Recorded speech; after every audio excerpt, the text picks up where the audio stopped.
ನಮಸ್ಕಾರ ಸ್ನೇಹಿತರೆ, ಮೀನರಾಶಿಯವರಿಗೆ 2026ರ ಹೊಸ ವರ್ಷ ಹೇಗಿರಲಿದೆ? ಔದ್ಯೋಗಿಕ ಕ್ಷೇತ್ರದಲ್ಲಿರುವವರ ಬೆಳವಣಿಗೆ ಹೇಗೆ? ವಿದ್ಯಾರ್ಥಿಗಳಿಗೆ ಈ ವರ್ಷ ಹೇಗಿರಲಿದೆ? ವ್ಯಾಪಾರಸ್ಥರಿಗೆ ಜ್ಯೋತಿಷ್ಯ ಹೇಗಿದೆ? ಕೌಟುಂಬಿಕ ಜೀವನ ಹೇಗಿರಲಿದೆ? ಆರೋಗ್ಯ, ಆರ್ಥಿಕ ಸ್ಥಿತಿಯಲ್ಲಿ ಶುಭ ಫಲಗಳಿವೆಯಾ ಅಥವಾ ಅಶುಭ ಫಲಗಳಿವೆಯಾ ಎನ್ನುವ ಸಂಪೂರ್ಣ ಮಾಹಿತಿಯನ್ನ ಈ ವಿಡಿಯೋದಲ್ಲಿ ಹೇಳ್ತೀನಿ. ಕೊನೆಯವರೆಗೂ ಸ್ಕಿಪ್ ಮಾಡದೆ ನೋಡಿ. ಅದಕ್ಕೂ ಮುನ್ನ ಮೀನರಾಶಿಯವರ ಬಗ್ಗೆ ಇನ್ನೂ ಹೆಚ್ಚಿನ ಮಾಹಿತಿಗಾಗಿ ವಿಡಿಯೋಗೆ ಲೈಕ್ ಮಾಡಿ. ಸಬ್ಸ್ಕ್ರೈಬ್ ಆಗಿಲ್ಲ ಅಂದ್ರೆ ಈಗಲೇ ಸಬ್ಸ್ಕ್ರೈಬ್ ಮಾಡಿ, ಹಾಗೆ ಪಕ್ಕದಲ್ಲಿ ಬರೋ ಬೆಲ್ ಐಕಾನ್ ಅನ್ನ ಕ್ಲಿಕ್ ಮಾಡಿ. 2026ರ ರಾಶಿ ಫಲದ ಪ್ರಕಾರ ಮೀನರಾಶಿಯವರಿಗೆ ಈ ವರ್ಷವು ಸಾಡೆಸಾತಿಯ ಪ್ರಭಾವದಲ್ಲಿರುತ್ತದೆ. ಶನಿಯು ವರ್ಷ ಪೂರ್ತಿ ನಿಮ್ಮ ರಾಶಿಯಲ್ಲಿ ನೆಲೆಸಲಿದ್ದಾರೆ. ಆದರೆ ರಾಹು 12ನೇ ಮನೆಯಲ್ಲಿ ಸಾಗುತ್ತಾರೆ. ಗುರುವು 4ನೇ, 5ನೇ ಮತ್ತು 6ನೇ ಮನೆಗಳಲ್ಲಿ ಸಾಗುತ್ತಾರೆ. ಪರಿಣಾಮವಾಗಿ ಈ ವರ್ಷ ಸಂಯಮ ಮತ್ತು ತಾಳ್ಮೆ ಅಗತ್ಯವಿರುತ್ತದೆ. ನೀವು ಹಣಕಾಸಿನ ವಿಷಯಗಳಲ್ಲಿ ಸಂಯಮವನ್ನ ಹೊಂದಿರಬೇಕು. ಶುಭ ಕಾರ್ಯಕ್ರಮಗಳಿಗಾಗಿ ನಿಮ್ಮ ಖರ್ಚು ಹೆಚ್ಚಾಗುತ್ತದೆ. ಶನಿದೇವನು ವರ್ಷವಿಡೀ ಲಗ್ನ ಮನೆಯಲ್ಲಿರುತ್ತಾರೆ. ಇದು ನಿಮ್ಮ ಜೀವನದ ಜವಾಬ್ದಾರಿಗಳನ್ನ ಹೆಚ್ಚಿನ ಗಂಭೀರತೆ ಮತ್ತು ಸ್ವಯಂ ಶಿಸ್ತಿನಿಂದ ಸಮೀಪಿಸಲು ನಿಮ್ಮನ್ನು ಪ್ರೋತ್ಸಾಹಿಸುತ್ತದೆ. ಶನಿದೇವನು ವರ್ಷವಿಡೀ ಲಗ್ನ ಮನೆಯಲ್ಲಿರುತ್ತಾರೆ. ಇದು ನಿಮ್ಮ ಜೀವನದ ಜವಾಬ್ದಾರಿಗಳನ್ನ ಹೆಚ್ಚಿನ ಗಂಭೀರತೆ ಮತ್ತು ಸ್ವಯಂ ಶಿಸ್ತಿನಿಂದ ಸಮೀಪಿಸಲು ನಿಮ್ಮನ್ನು ಪ್ರೋತ್ಸಾಹಿಸುತ್ತದೆ. ಈ ಸಂಚಾರವು ನಿಮ್ಮನ್ನು ಸ್ವಯಂ ಮೌಲ್ಯಮಾಪನ, ತಾಳ್ಮೆ ಮತ್ತು ಪ್ರಾಯೋಗಿಕ ಚಿಂತನೆಗೆ ಕರೆದೊಯ್ಯುತ್ತದೆ. ಜುಲೈ 27ರಿಂದ ಶನಿಯ ಹಿಮ್ಮೆಟ್ಟುವ ಚಲನೆಯು ವರ್ಷದ ಮಧ್ಯದಲ್ಲಿ ಆತ್ಮವಿಶ್ವಾಸದ ಕೊರತೆ, ನಿರ್ಧಾರಗಳ ಬಗ್ಗೆ ಗೊಂದಲ ಮತ್ತು ಕೆಲಸದಲ್ಲಿ ನಿರೀಕ್ಷಿತ ವಿಳಂಬಕ್ಕೆ ಕಾರಣವಾಗಬಹುದು. ಭಾವನಾತ್ಮಕ ಪ್ರಕೋಪಗಳನ್ನು ತಪ್ಪಿಸುವುದು ಮತ್ತು ಉತ್ತಮ ತಂತ್ರವನ್ನ ಅಳವಡಿಸಿಕೊಳ್ಳುವುದು ಈ ಸಮಯದಲ್ಲಿ ನಿರ್ಣಾಯಕವಾಗಿರುತ್ತದೆ. ಇನ್ನು ಆರ್ಥಿಕ ಸ್ಥಿತಿ ಹೇಗಿದೆ ಅಂತ ನೋಡೋದಾದ್ರೆ, ಮೀನರಾಶಿಯವರಿಗೆ 2026ನೇ ವರ್ಷವು ಆರ್ಥಿಕ ವಿಷಯಗಳಲ್ಲಿ ದುಬಾರಿ ಮತ್ತು ಗೊಂದಲಮಯವಾಗಿರುತ್ತದೆ. ಆರ್ಥಿಕವಾಗಿ 2026 ಶಿಸ್ತನ್ನು ಬಯಸುತ್ತದೆ. ನೀವು ನಿಮ್ಮ ಕಾರ್ಯಗಳನ್ನ ಯೋಜಿಸಬೇಕಾಗುತ್ತದೆ. ಲಗ್ನ ಮನೆಯಲ್ಲಿ ಶನಿ ದೇವನ ಸಂಚಾರವು ನಿಮ್ಮ ಖರ್ಚು ಮತ್ತು ಆದಾಯದ ಬಗ್ಗೆ ಹೆಚ್ಚು ಗಮನ ಹರಿಸುವಂತೆ ಮಾಡುತ್ತದೆ. ವರ್ಷದ ಆರಂಭದಲ್ಲಿ ಆದಾಯ ಸ್ಥಿರವಾಗಿರುತ್ತದೆ, ಆದರೆ ವೆಚ್ಚಗಳನ್ನ ನಿಯಂತ್ರಿಸುವುದು ಅಗತ್ಯ.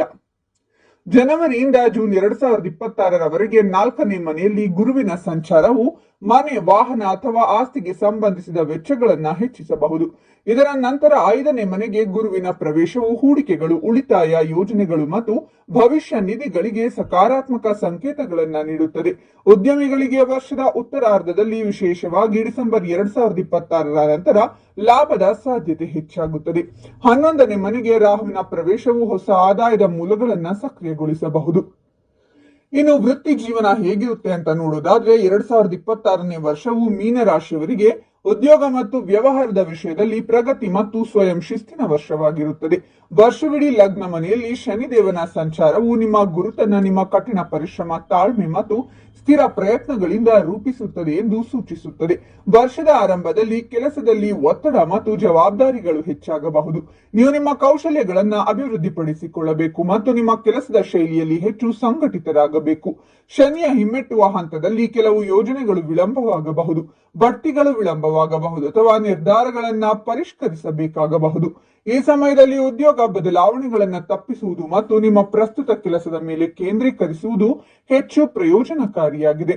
ಜನವರಿ 1ರಿಂದ ಜೂನ್ 2ರವರೆಗೆ 4ನೇ ಮನೆಯಲ್ಲಿ ಗುರುವಿನ ಸಂಚಾರವು ಕೆಲಸದ ಸ್ಥಿರತೆ, ಸ್ಥಳಾಂತರ ಅಥವಾ ಮನೆಗೆ ಸಂಬಂಧಿಸಿದ ನಿರ್ಧಾರಗಳ ಮೇಲೆ ಪರಿಣಾಮ ಬೀರಬಹುದು. ತರುವಾಯ ಜೂನ್ 2ರಿಂದ ಗುರುವಿನ 5ನೇ ಮನೆಗೆ ಪ್ರವೇಶವು ಸೃಜನಶೀಲತೆ, ನಾಯಕತ್ವ ಮತ್ತು ವೃತ್ತಿಪರ ವಿಶ್ವಾಸವನ್ನ ಬಲಪಡಿಸುತ್ತದೆ. ಈ ಸಮಯವು ಹೊಸ ಯೋಜನೆಗಳನ್ನ ಪ್ರಾರಂಭಿಸಲು, ಶಿಕ್ಷಣ ಆಧಾರಿತ ವೃತ್ತಿ ಜೀವನವನ್ನ ಮುಂದುವರೆಸಲು ಅಥವಾ ಸಲಹಾ ಕೆಲಸಗಳನ್ನ ಮಾಡಲು ವಿಶೇಷವಾಗಿ ಅನುಕೂಲಕರವಾಗಿರುತ್ತದೆ. ಈ ವರ್ಷ ಮೀನರಾಶಿಯವರು ಉದ್ಯೋಗ ಬದಲಾವಣೆಗಳನ್ನ ಸಹ ಅನುಭವಿಸಬಹುದು. ವೈವಾಹಿಕ ಜೀವನ ಹೇಗಿರುತ್ತೆ ಅಂದ್ರೆ, ನೀವು ವಿವಾಹಿತರಾಗಿದ್ದರೆ 2026ನೇ ವರ್ಷವು ನಿಮಗೆ ವಿಶೇಷವಾಗಬಹುದು. ಈ ವರ್ಷ ನೀವು ವೈವಾಹಿಕ ಜೀವನದಲ್ಲಿ ಕೆಲವು ಉತ್ತಮ ಅನುಭವಗಳನ್ನ ಪಡೆಯುತ್ತೀರಾ.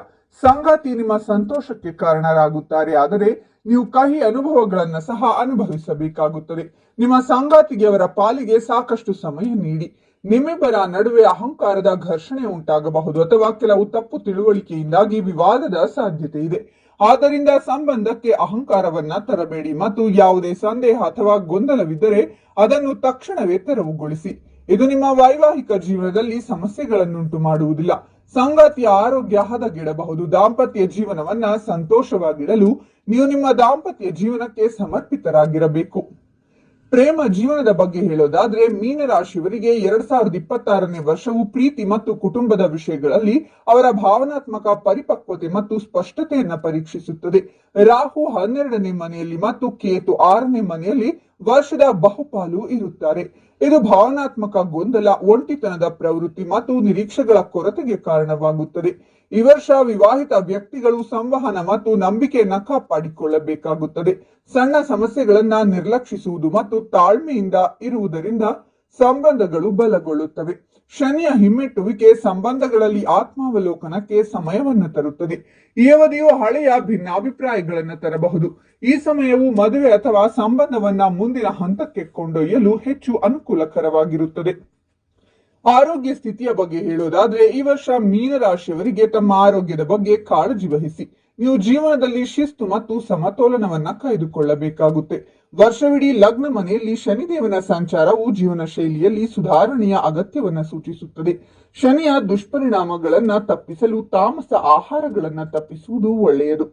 ಈ ವರ್ಷ ನೀವು ಮೂಳೆ ಸಂಬಂಧಿತ ಸಮಸ್ಯೆಗಳನ್ನ ಸಹ ಅನುಭವಿಸಬಹುದು.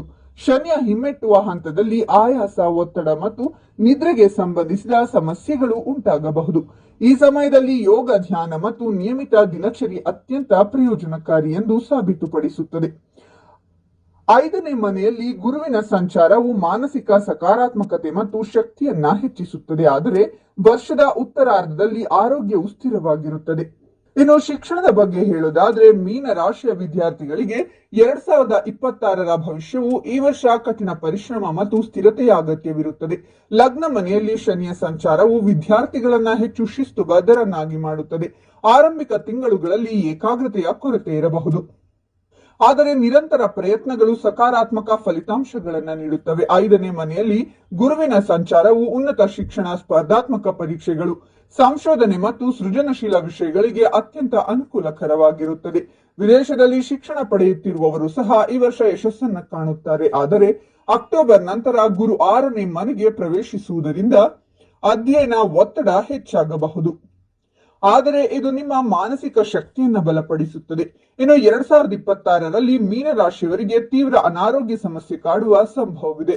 ಹಾಗಾಗಿ ಆಹಾರದ ವಿಷಯದಲ್ಲಿ ಜಾಗ್ರತೆ ವಹಿಸಿ. ನೋಡಿದ್ರಲ್ಲ ಸ್ನೇಹಿತರೆ, ಮೀನರಾಶಿಯವರ 2026ರ ಭವಿಷ್ಯ ಹೇಗಿದೆ ಅಂತ.